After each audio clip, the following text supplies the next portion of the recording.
Morning and welcome to all. I'm Marla Flingy, and it is my pleasure and privilege to moderate our Women for Kansas program this morning. We welcome our members, our allies, and we welcome especially our first-time visitors to this program.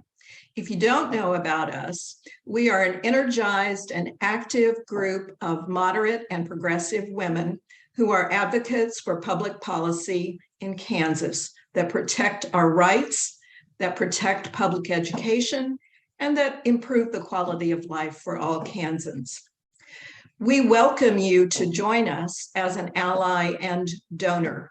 You can visit our Facebook page, Women for Kansas, or go to our website, womenforkansas.org, and learn about how you can join us in our important work. In honor of Women's History Month, and as an homage to the millions of women who contributed to the Allies' defeat of the Allied defeat of the Nazis in World War II, we are here today to learn from and celebrate an authentic Rosie, Connie Palacioz. But before I introduce her, let me give you just a little bit of background about the Rosies of World War II. This name was applied to the upwards of 5 million women who entered the workforce in the early 1940s, and more specifically to the women who worked in defense-related industries, aircraft and shipbuilding. In 1943 alone, over 500,000, excuse me, I got to get a drink from my Rosie coffee cup.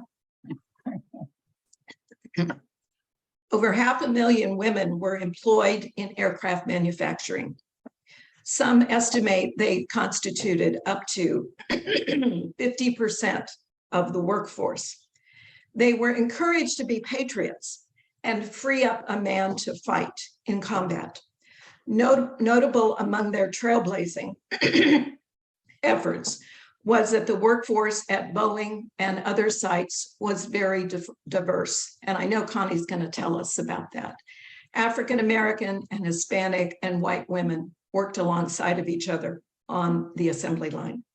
Well, where did the Rosie image come from? It first was developed out of a song that was written in 1942 about a woman named Rosalind, who was building airplanes. And the song resonated in the public consciousness. It was Norman Rockwell who developed a muscular image of Rosie, and Tammy is going to try to put it on our Facebook page. That was on the cover of the Saturday Evening Post in 1943. The We Can Do It Rosie, which was much longer to come to public consciousness.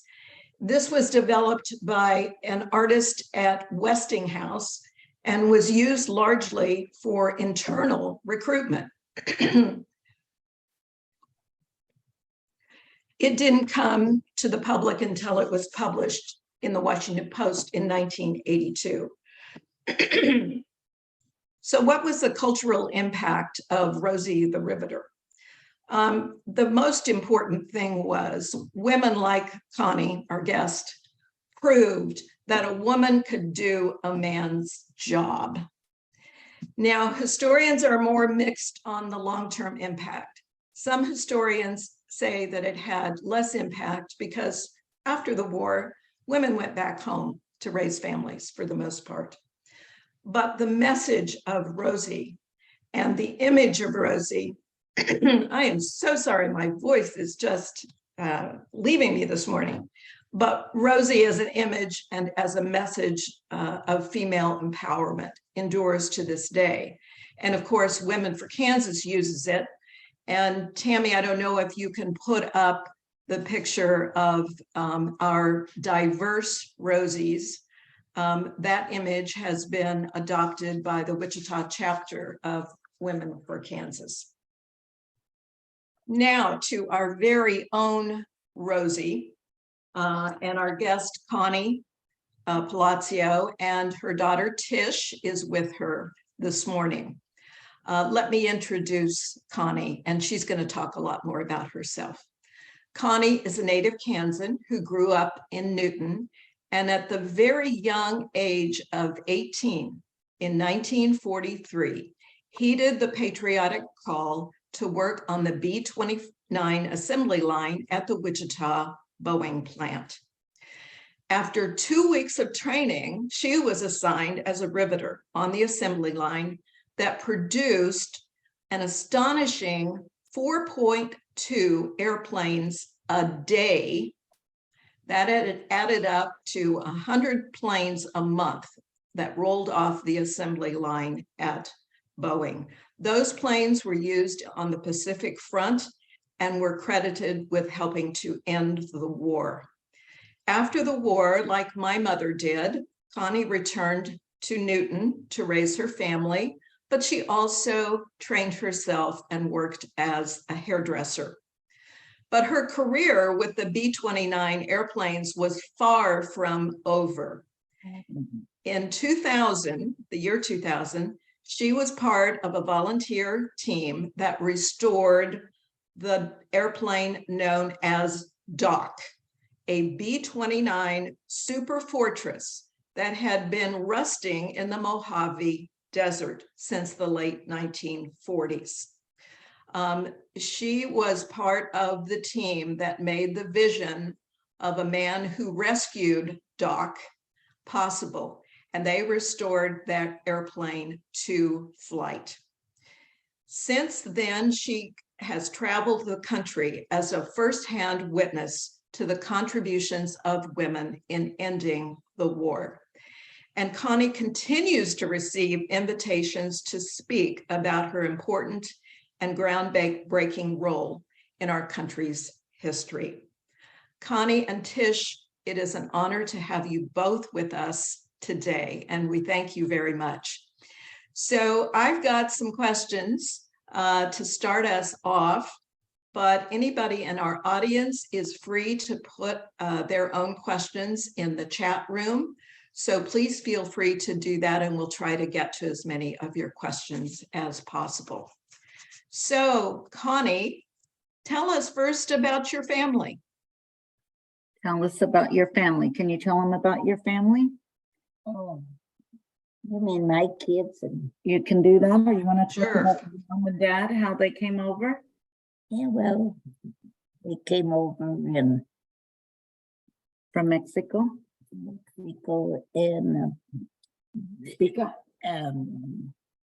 my parents wanted us to get educated, so they sent us to the school in Newton, and I went to all through school in Newton. Graduated in 1943. Can you tell them a little bit about your high school experience? Because I think they would appreciate some of her high school experience, and that will lead more to her story. My high school, then I tell them about Manuel.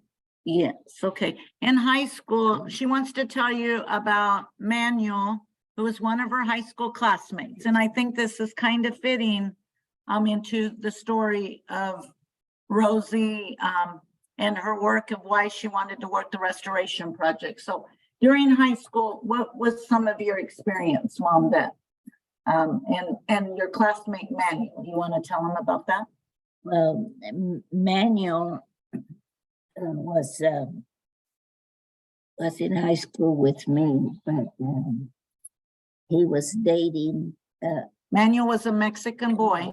and his girlfriend was white, and her parents were very against that, and so Manuel,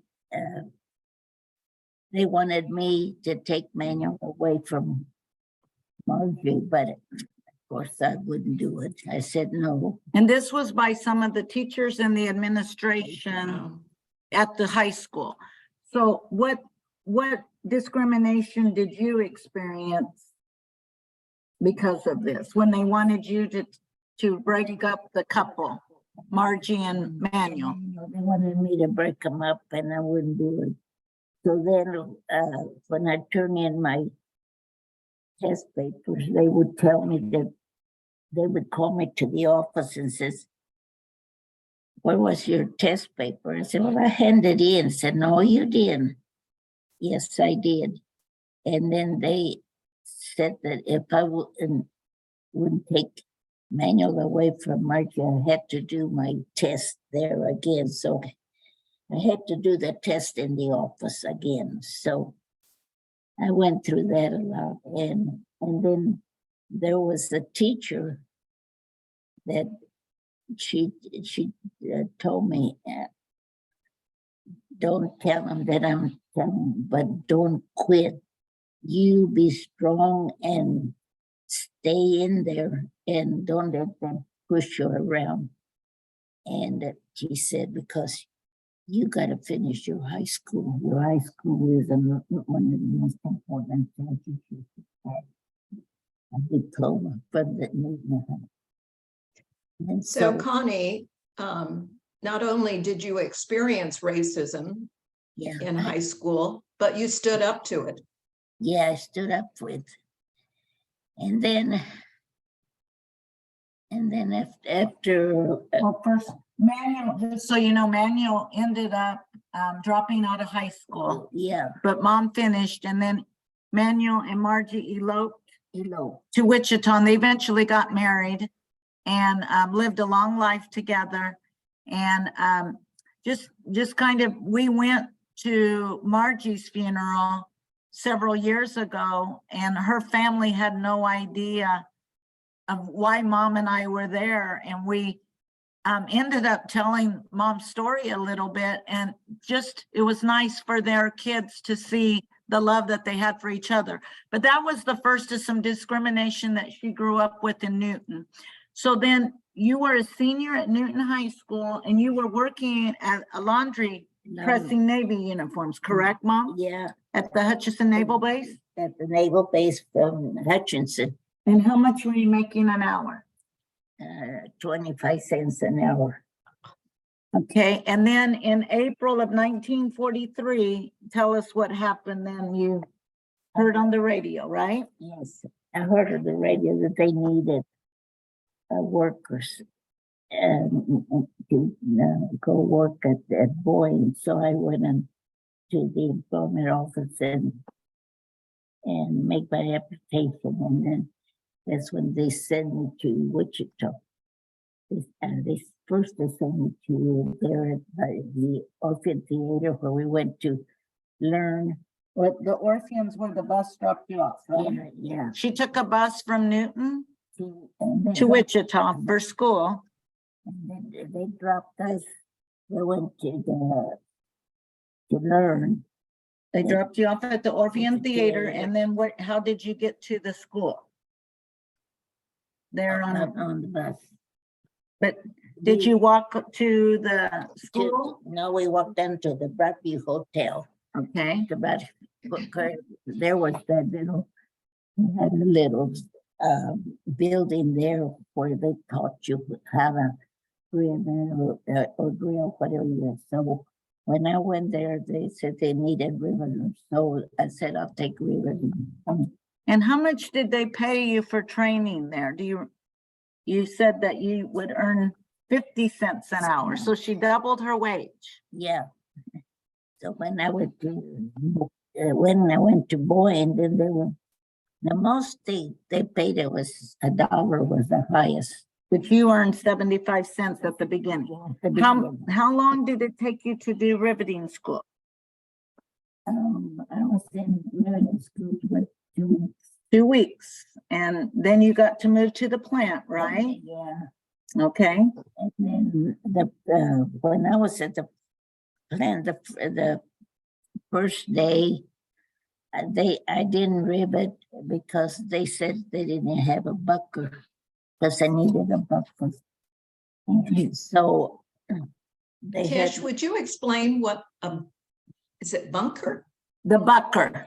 the buck- Bucker. Explain what that is.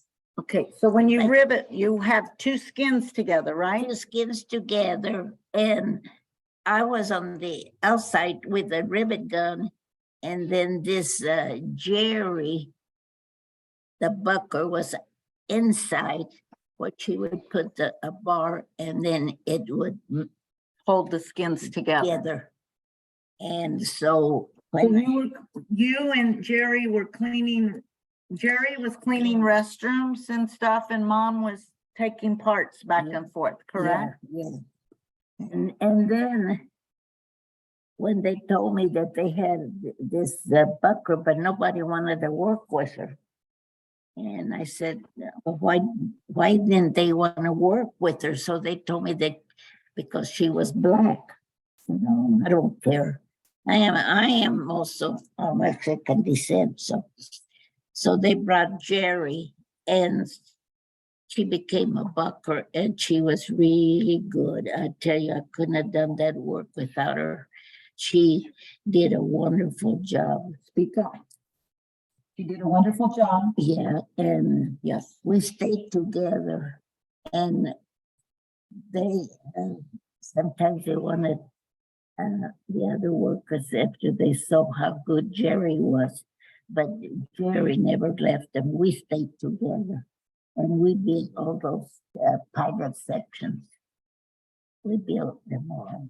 So Could you repeat that? You worked on the pilot section of the B-29s, is that right? 29, And you built how many of them? 1,644. Right. And they did just the nose section. And I just work on the nose section, which our department, we had departments. And I was on department 330. And that's where we did all, the only thing we did was the pilot section. So that's where we do. So she continued to work that till the war ended, right? Yes, and then when the war How ended, did you feel about ending your job as a bucker or as a riveter when well, the war ended? I missed it, but I was glad because the boys were coming home Yeah. from the service. So that's what we were working for. Yeah. So Connie, tell us a little more about the workplace. I understand you work 12-hour shifts. Yes. And what did the workplace look like? How many men were there? How many people of color were there? There were, you mean of color?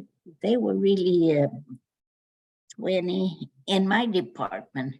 Or most of them Were white. white? Most of them were white. Did you have other minorities that you worked with, or Well, my lead man, your was- lead man was? he was of Is- Mexican descent.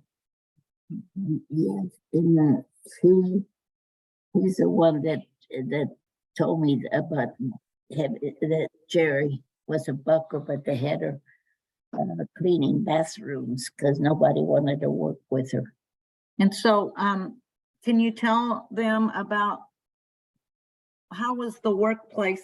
How were you treated by the males? Well, at first, they were they were terrible. They wouldn't help us do nothing. Everything. They just, like, I had to have a big ladder to climb up to the nose section. And they wouldn't help us. But then afterward, when they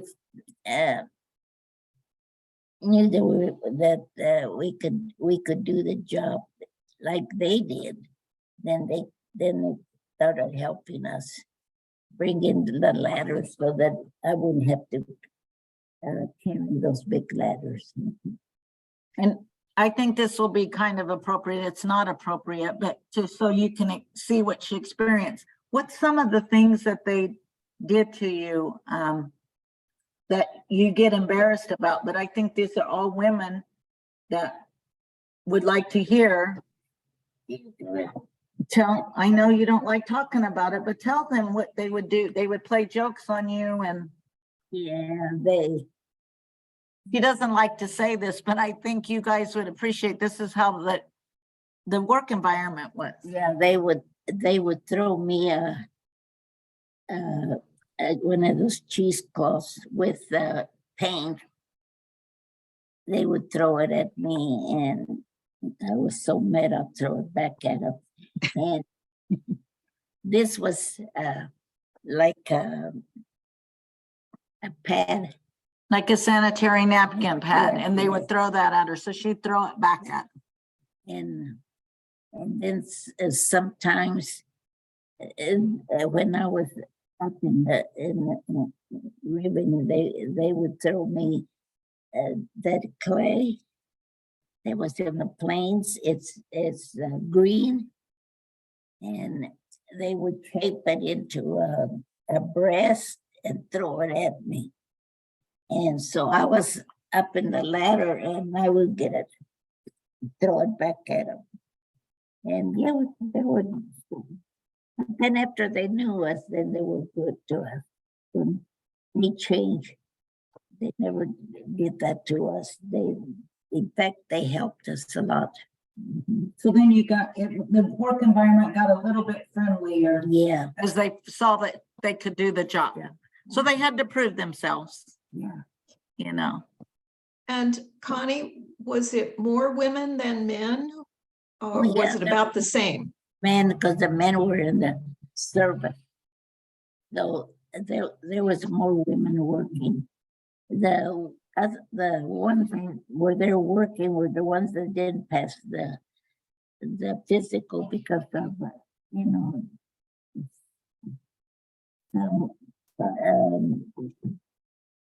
well, I don't know Some why. of the men that were there, she said, were likely men who didn't pass the physical to go to war Right. or different Right. things. But so you worked with mostly women in your department, Yeah, and they were from Wichita and all over. all from the road. They would come there with the.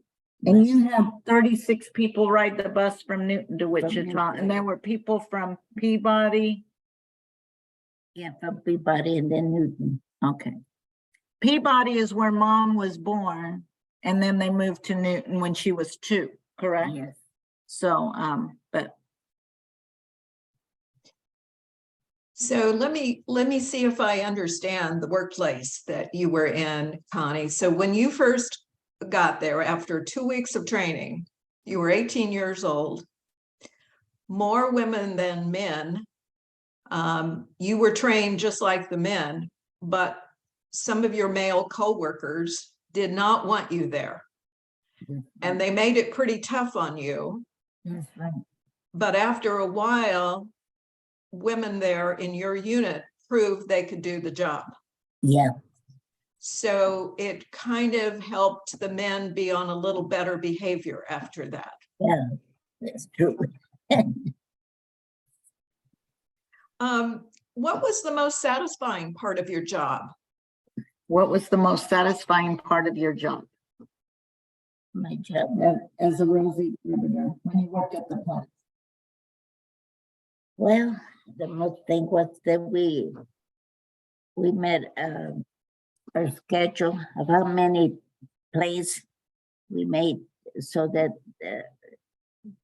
so they could be used at the war effort, because the army was asking that they needed more planes, and so we used to rivet 4 No a day. section. 4 no sections per day. Yeah. Riveting those.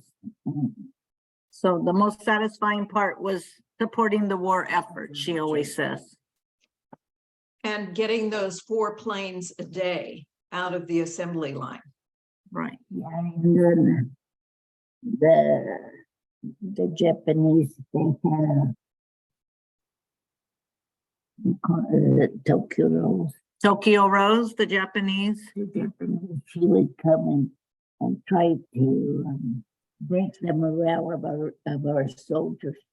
So that's when we decided to do the same, you know. And then we would go to the activity room and watch how Rosie the Riveters were working all over the United States. So that kept them encouraged to keep doing their work, she says. So they were shown films of women like themselves around the country. That's Right. Mhm. So you really felt like you were part of the war effort. Yes. And I think what's sad is, you know, back then there were no cell phones or technology. So the photos, they weren't allowed, you know, to take pictures or anything, was all classified. So the information that we've received from Boeing, and when they've taken Mom back to Spirit now, to revisit the plant, different things, was really a neat experience. Some of it looked the same. She said the windows, I mean, they took her back to the exact same area. Of course, it's updated and different things, but she remembered parts of it. But it was hard for her because she said we never had any photos or anything, which we wish we had nowadays. So, Of course. but that history is kind of etched in her mind, and that's about it. So, Connie, what part or parts of the job did you not like? what part of the job did you not like when you were at Boeing? What I did not like. Well, the thing that I didn't like was when the men were teasing me. I didn't like that. That was the hardest part that I can remember. But the majority of the day you enjoyed? Yeah, I enjoyed doing it. It sounds like really hard physical labor. Yeah, it was. It was basically, but we did it. I think she's, that's kind of what her determination, and I think we're blessed with her for so many years, is she's been through a lot over the years in her lifetime, but she perseveres and has great faith, and that's what gets her through. And I think she must have had that when she was younger. She never cashed a single paycheck of hers at Boeing because she signed her checks and gave them to her mother. So her mother was very domineering, even though her mom wasn't educated. My grandma got married when she was 16, you know, and was a housewife. And we laugh, she just lost her sister. That's why we had to reschedule this. But her sister was an RN, and in fact, I have a video of him when we last saw her in January, where her aunt says, I'll be damned if I'll ever give my mom my paycheck like Connie did. But mom's always been obedient. But she sticks to her guns too, a little bit. And, but I think that's part of her strength and determination and her courage and her work ethic. She was never afraid to work or do anything. Now she's getting to the point she doesn't want to do anything. So she says she's tired. Oh, now she's getting after me a little bit. Well, you don't like to cook now and things like that. So let's talk about the paycheck a little more, Connie. So your first job out of high school, or maybe before you graduated, you were making 25 cents an hour ironing uniforms. And when you left Boeing at the end of the war, what was your hourly wage? When you left Boeing, how much was you ending up working at Boeing? How much did you get the most there? $1 an hour. $1 an hour? Okay. That was So the whole time there. You quadrupled your earnings in 2 years' time. And what did it feel like to have that big a paycheck to take to your mom? But you had a big paycheck for that time, didn't you? You do have to be patient and work hard. Just patient and work hard. But what'd you think about getting that big paycheck from 25 cents an hour to $1 an hour? She wants to know. Well, I never cashed it. My mom did. I just signed it. It was just numbers on a piece of paper. But I'm sure your mother appreciated the help that you gave her. I'm sure she did. Yes. Barbara, it looks like we have a question in the chat. Okay. What did the workers do in Wichita when they were not working? Movies. So, okay, what was Wichita? What did you guys do? Now, she lived in Newton, so they're asking, what did the workers do when they were not working? So what were your nights like, or your weekends, your social life as a? Well, like there in Newton on Sundays, the skating ring. They went to the skating ring? And we skated because they only let us go to the skating ring on Sundays. They had a special just for us, For the Mexican Americans. So that's when we went. That's when we had most of our time was skating. So in Newton, there was a lot of discrimination in the town. I think that you hear about in the country, like she mentioned the skating ring. I had forgot about the skating ring. The swimming pool, they would only be allowed to go on certain days, because then they would drain the pool on, you would go Friday night? Yeah, And then, or Saturday. on Saturday. Saturday, and then they would drain the pool, and on Sunday it would be ready to go, and the white people were allowed to go Sunday through Friday, and then on Saturday the Mexicans would go. And then tell them about the town a little bit, like the confectionery, the store, Johnny's was a little confectionery store where the high school kids would go hang out. Oh yeah, Johnny's. No, we couldn't go in there. They wouldn't let us go in. And later on, But one time they let you in because she's fair. They thought she was white. yeah, But then when you spoke, her accent came out. and then they asked me what, so I was They told ask you what? to leave. Okay. So I had to leave. So, And I left at Johnny's. so she didn't get to experience some of that. But what did you do as a family? Your community, you had Mexican dances? Yeah. Well, they had a platform, and it was, in fact, my dad helped me a platform on back of the church of Our Ladies, and that's when they used to have dances there. In the back of this church? Yeah. Here's a copy of what our old church in Newton, Our Lady Guadalupe, looked like.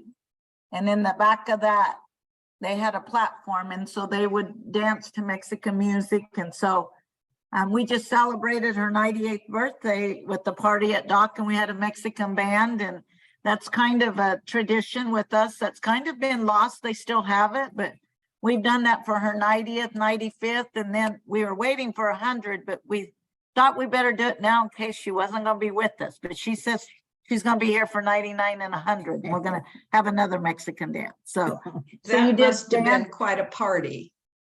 It was. It was nice. So, Connie, you experienced a lot of discrimination growing up Yeah. and in the workplace, and especially in the beginning at Boeing. What inside of you told you not to give in to that? What gave you the determination not to get discouraged about discrimination and to keep moving forward? Well, I was, I wanted for the war effort because of our boys that were in the service, and they wanted to get home. But after the war and that, you dealt with, you were involved in civil rights and Civil things. rights. Yeah, Why did you keep on fighting for that? because I wanted to have my freedom and liberty. what all the other women had that I couldn't have. So I work hard to keep that going. It sounds like you did some things to fight for civil rights in Yeah. Newton after you left. Tell us more about that. Well, can't remember. The American GI Forum The American GI Forum was a group. Tell them about the GI Forum. What did you do with the GI Forum, and what was that group called? What was it made of? The GI Forum was Dr. Garcia from Garden City. He came over to Newton and he made the GI Forum, and that's when we started to get more of our rights, because Dr. Garcia says you have to fight for what you are and don't ever give up. So we work awfully hard so we could get our so we could go in and not have discrimination. So it was an organization of Mexican veterans. Yeah, they were. Were all of them veterans, or could you be a member of it without being a veteran? Oh yeah, you could be with that. But it was an organization that did civil rights, and Governor Docking at that time did a lot of work with, there were political things that they did. They did educational scholarships, had events and different things like that. So she was involved in that, and she passed that on, to the kids, to my brothers and I. She had 3 boys, and then we also adopted a foster brother, or we had a foster brother that we took in for youth field. So they were 9, 10, 11, and 12 years older than I was. I was 10 years later when she had me. And so my mom and dad were active in that, and they taught that to us kids as well. So they did a lot of educational things and stuff like that, scholarships for Hispanic women. Did you give scholarships to males too? Yeah. Okay. So Tish, when you were growing up, were you able to go swim anytime? Were you able to go into the confectionery store? Were you able to go to community dances, high school dances? No, I never went to. She didn't. I did. My brothers did not, though. My brothers graduated from 66 to 69 during that time period, and they experienced more discrimination than I did. I graduated from Newton High in 79. I'll tell you, my brothers, even within the Catholic Church there at St. Mary's, my brothers were told to go to the Catholic Church at times by a priest, and they were very hurt by that. By the time I got in high school in 79, my youth group at Our Lady Guadalupe wasn't functioning, so I was in the youth group at St. Mary's. And my brothers, they kind of fostered some ill feelings against St. Mary's, and I said, you guys, this is part of the past. We got to move on. The only discrimination I can tell you at one time that I felt was I was elected head JV cheerleader my sophomore year, and one of my Mexican classmates told me, the only reason why you made it is because they needed a minority or Mexican on the squad. And I remember going home and telling my mom, do you think that's why I was chosen to be on the squad? And she said, no. And that is the only discrimination I really remember. I mean, I have never felt that.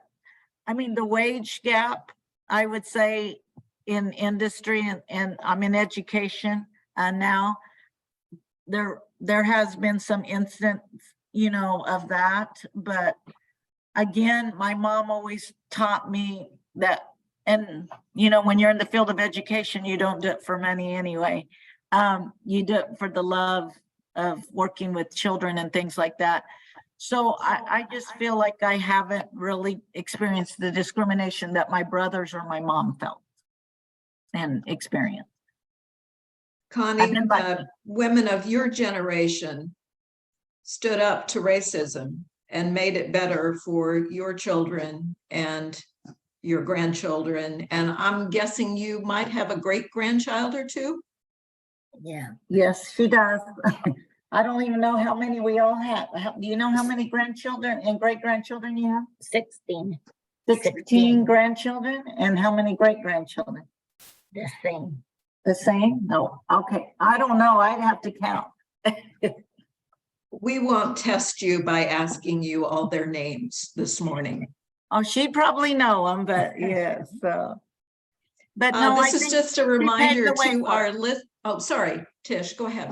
She paved the way for us. So A reminder to everybody watching, this is a pretty wide-ranging exploration of the life and times of this extraordinary woman. So even if it's not exactly a Rosie question, please put your questions in the chat and we'll take full advantage of the experiences of these two women. I want to ask about the end of the war. Connie, how did you find out about it?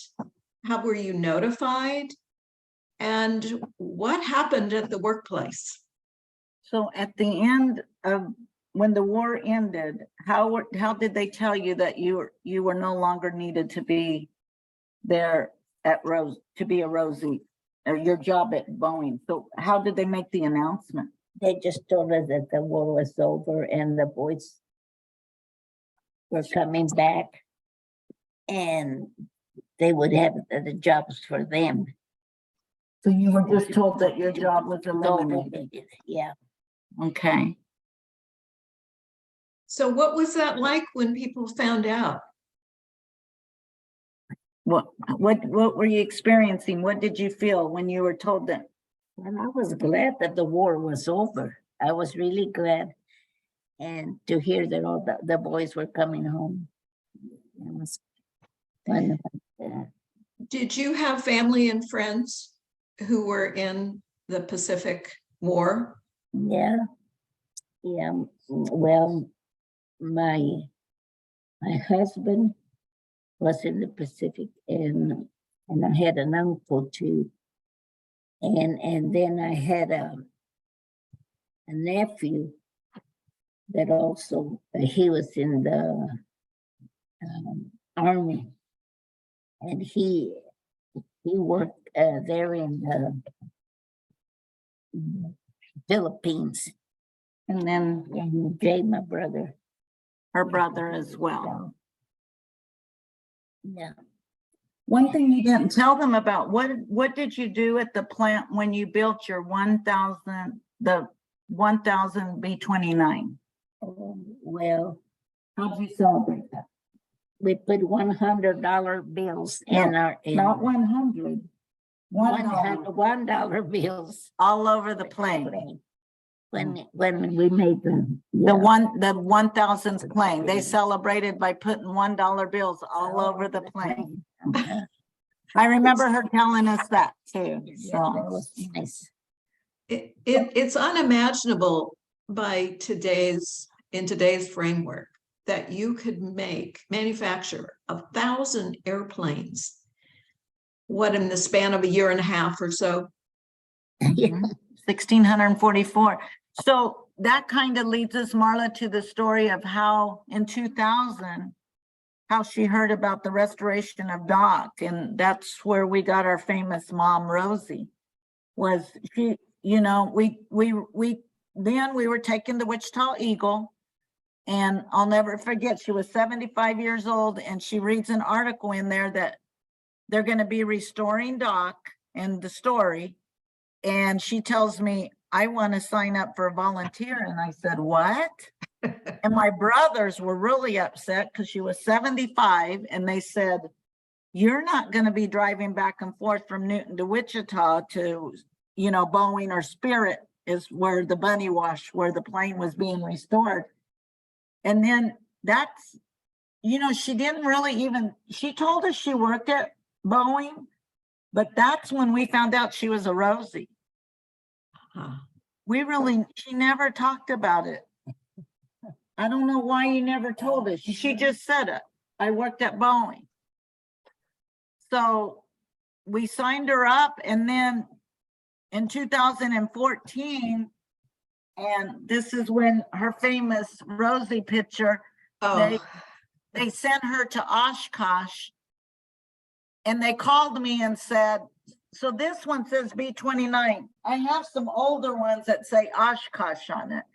But they called me and said, can we dress up your mom as Rosie? And I said, well, why are you asking me, you know? But they said, we want to sell these posters. And so how much do we sell these posters for, Mom? $10. But before, originally.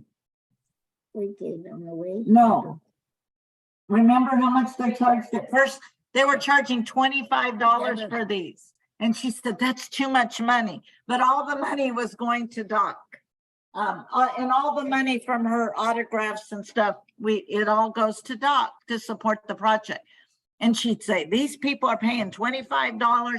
And then they sold they made these window wings. I kind of have a little show and tell for you.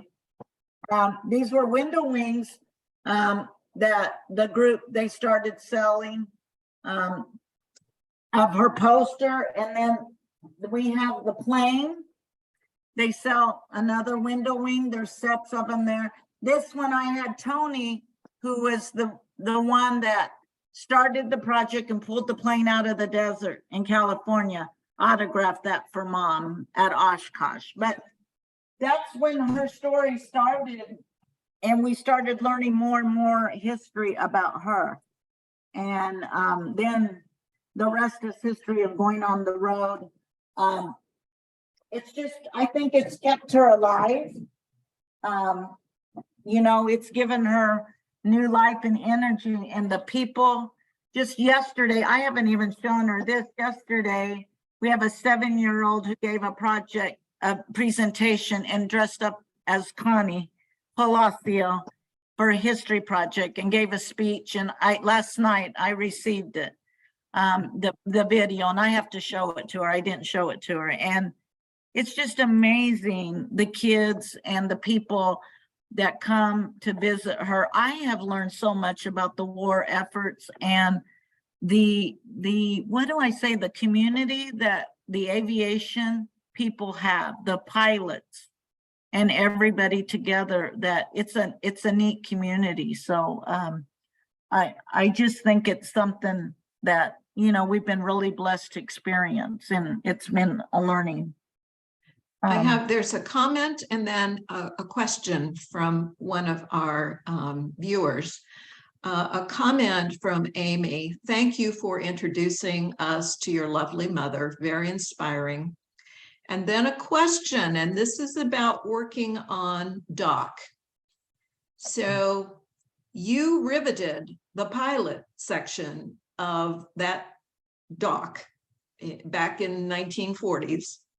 How many of the rivets did you have to replace in the pilot section? Only 7. 7 were missing. So we replaced those. So when we Well- ask you, how did you do, what kind of a job did you do on your plane? What do you always tell us?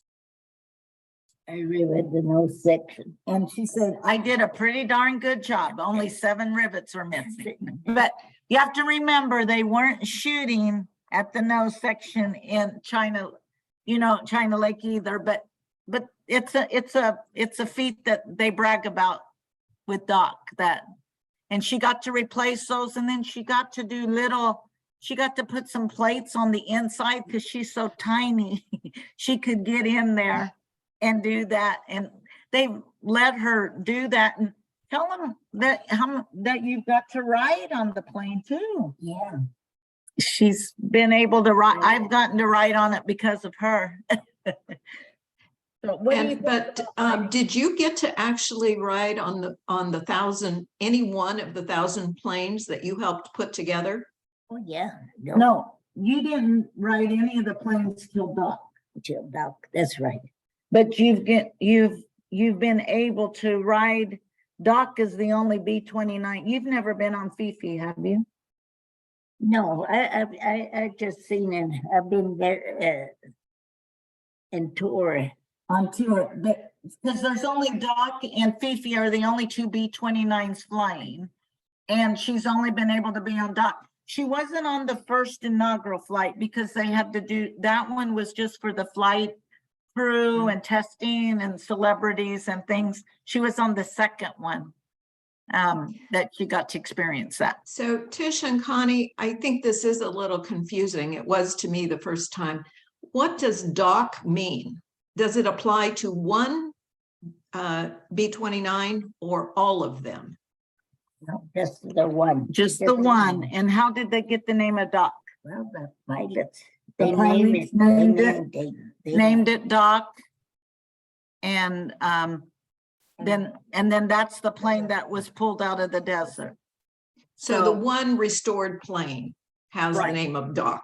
Right. And I think I read somewhere it might have had to do with Snow White and the Seven Dwarfs. Right. Yeah, that's And true. the one dwarf was named Doc.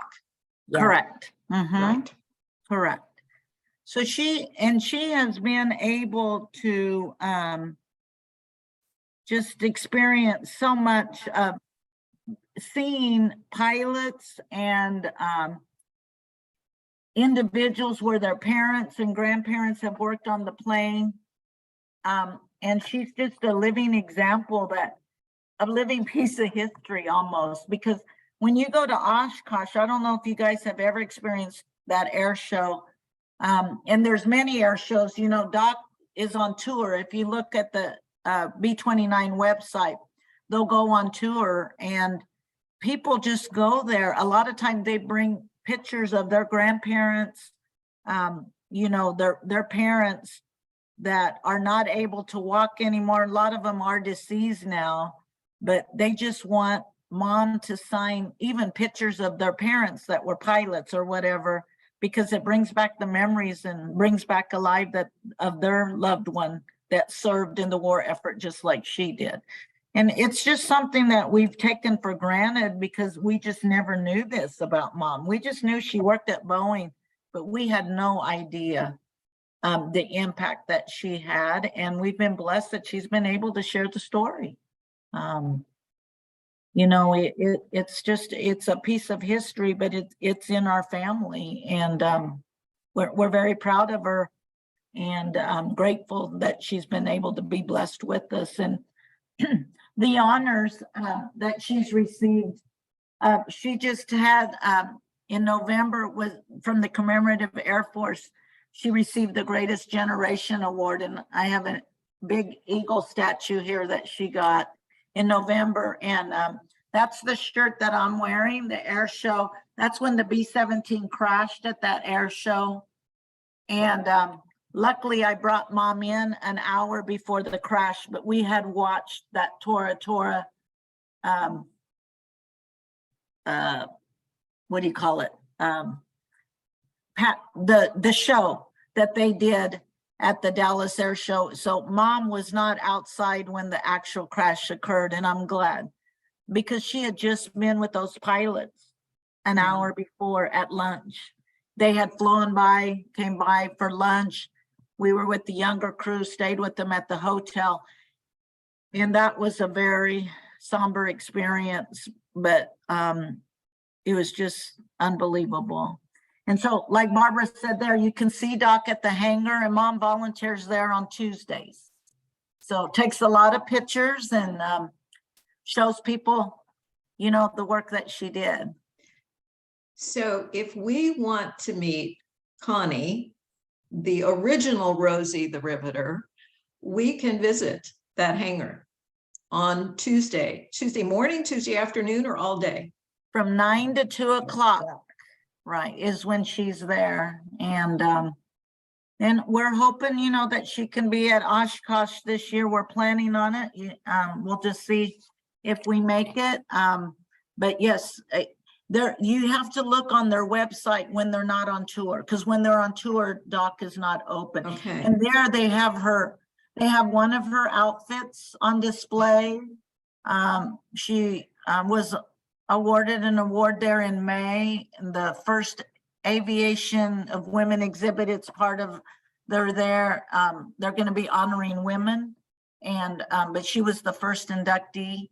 So that will be there. The Kansas Aviation Air Museum has one, but Boeing, I mean, the B-29 dock hangars where most of Mom's history is. And we've given all of her riveting guns that she has received, you know, replicas of what she had there at Boeing and Spirit, then has been very kind to tell her story. And her legacy, you know, will be, after she goes, it will be there on display too. So I have to ask a trivial question because we're all women. What exactly did you wear every day? Was it a one-piece coverall? Yeah, like this, did you wear something like this? to work, yeah, You did? yeah. We had a coverall. You had coveralls. So this coverall, which is kind of like what's on this poster here, is what she's wearing today. Mm-hmm. So when we go to Oshkosh, there's some Rosies, young Rosies that come with shorts and stuff. And she goes, I didn't dress like that. That's not the way we dress. They're full coveralls. And did you wear a bandana like this too? But you didn't have your earrings in. No, Now she has all these rosy pins and earrings that people have given her. They wore coveralls, she said. So a question from Amy. Her stories are so important. Besides venues like this and the air shows, are you documenting her stories elsewhere? We do. I have several interviews, like last night. Like I said, she's 98, still doing pretty good, but sometimes she's, you know, just like the rest of us, I forget things, and I'm 61 years old. So last night I printed an interview that she did in 2012 with my granddaughter, or with her granddaughter, my daughter, who did for a history project. So anytime we try to tell her story, she's done, I work at Bishop Carroll Catholic High School, been there 39 years. And so a lot of the history teachers, they make the kids do history projects, you know, of real live interviews. So she's done that, and several of the Kansas History Day projects have won awards. The kids have won. We do that. We've been to the Rotary Club. We are slowing down a little bit. So my hope is when I retire from Bishop Carroll, I hope to be a volunteer and work at DOC to continue telling her legacy. That's something that I'd like to give of my time, and it's that DOC family's just become her support system, and they treat her like she's their mom and take care of her. So the DOC, her story at DOC, they have a video, and they have many videos and stuff that you need to go see there, but they have a video that tells her story too. So they've done lots of pictures and stories, and we try to do interviews, but I do think that we're going to have to slow down just a little bit here. I'm grateful that we were able to get this done for you guys too, but we have one more like we're doing for Cloud County Tourism and the Concordia. We're going up there to do for the community college, and they're bringing the high school kids. It's just, I'm going to have to help out a little bit more of the stories, but we've got it written down. We got posters and pictures. She gets a lot of gifts and things from people, and a lot of people request things. Here's a poster I thought you guys would enjoy. Do the job he left behind. Apply the U.S. Employment Service. This was a gift that somebody gave her. And we get a lot of requests.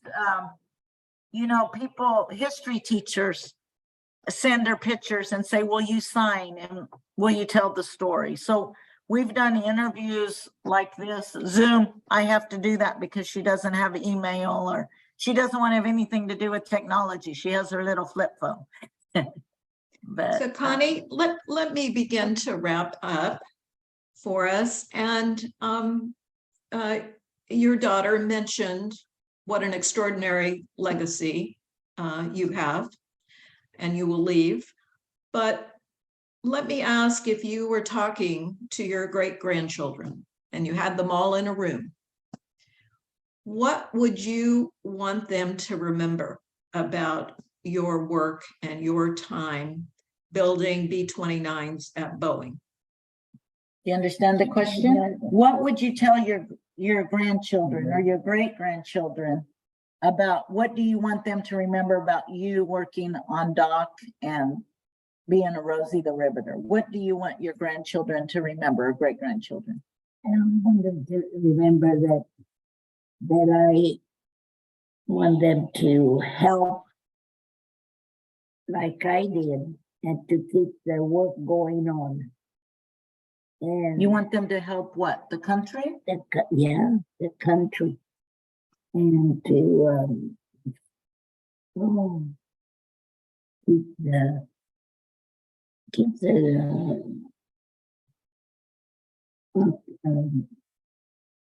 keep the more effort to help the more effort. To remember you, that's what you did, is that you helped in the war War effort. effort. What advice would you give them about living in today's world, maybe, that you have learned over the years? To be grateful for what you have and never give up and keep on going. Keep on going, never quit. What do you tell us about working with others? You always tell us, Be respectful to everybody. Say that again, Tish. she says to be respectful to everybody. And she knows no stranger. I think that's the other thing that she's taught us, is that, everybody, she loves meeting people and telling her story, but more importantly, learning what others. And she wants everybody to have drive and determination and courage, I think. She experienced so much, I think, like you hear from people in the Depression, and that what she has experienced in life, even in her own personal life. My father left her when she was young, and she raised us 4 kids alone. And I think it's what she learned in years past that got her through the divorce.